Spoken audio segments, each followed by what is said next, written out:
1004, a princess died from the plague. The church said she deserved it. Her sin? She used a fork.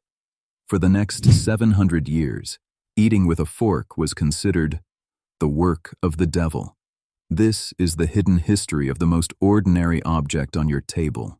You use it every single day, 3 times a day, without thinking, without questioning. But for most of human history, the fork wasn't a tool. It was a symbol of sin, of vanity, of Satan himself. The church banned it. Saints condemned it. Royalty died from it, or so the priests claimed.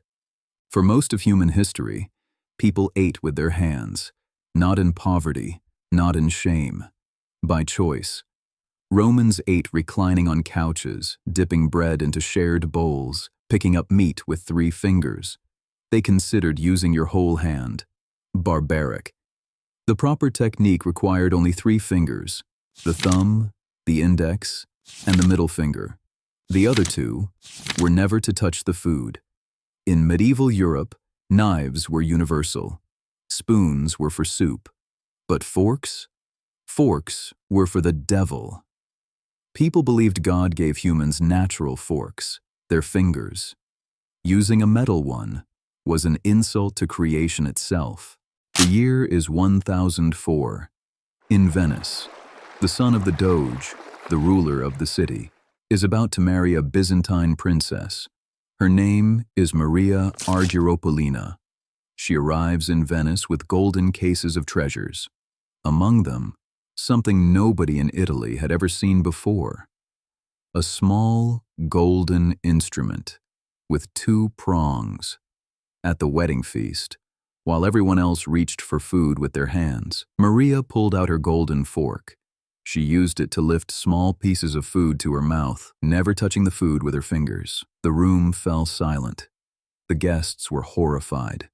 The Venetian clergy were watching, and they noticed something immediately. The fork looked like a pitchfork, the same pitchfork Satan was depicted holding in every painting, every sermon, every Sunday warning. Maria didn't know it yet, but she had just committed what would be called the most sinful act in dining history. The most powerful voice against the fork was St. Peter Damian, Cardinal Bishop of Ostia. He wrote about Maria in a letter that would haunt her legacy for centuries. He declared, God, in his infinite wisdom, gave humans their fingers. To replace them with a metallic instrument is an insult to the Creator.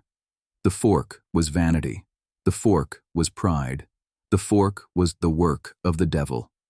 Within months, Maria Argyropolina contracted the plague. She died slowly, in agony. The clergy did not mourn. They celebrated. St. Peter Damian himself declared her death divine punishment for her vanity. God had judged the fork, and it was guilty. After Maria's death, the fork disappeared from Venice. For 70 years, no woman in the city dared touch one.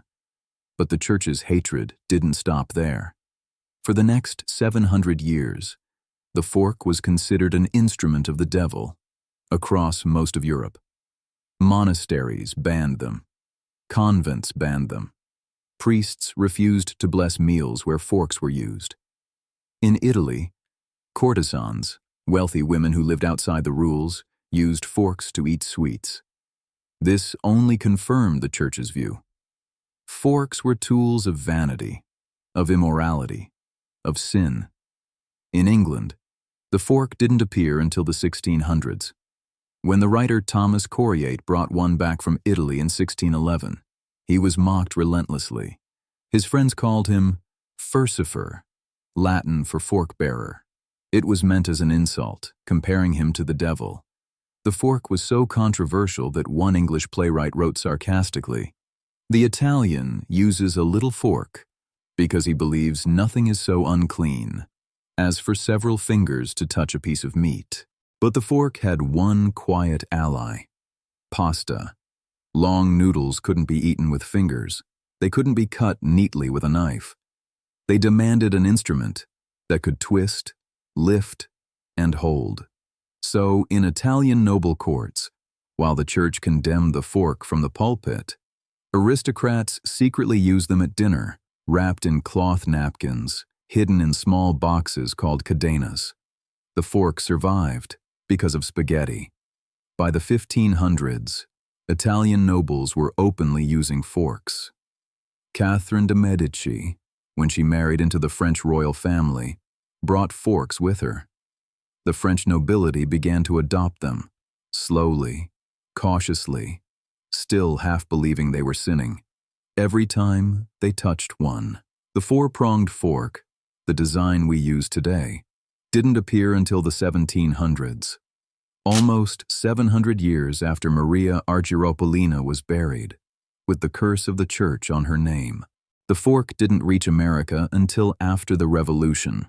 For nearly 200 years of colonial life, Americans ate the European way, with knives. They would cut food with a knife, then use the same knife's blade to scoop food into their mouths. To this day, the way Americans switch their fork from hand to hand while eating is a leftover from the days when forks were considered foreign, dangerous, or sinful. Every time an American crosses their knife and fork, in that distinctive zigzag motion, they're performing a small ritual that exists only because of medieval suspicion of a Byzantine princess and her golden devil's pitchfork. Think about that. The next time you reach for a fork, you're holding an object that was once considered the work of Satan, an object that priests believed killed a princess, an object that took 700 years to win acceptance. The most ordinary thing on your dinner table tonight was, for most of history, a sin. We don't notice the fork because it won. It defeated the church. It defeated tradition. It defeated 700 years of suspicion, and it did it quietly, one meal at a time.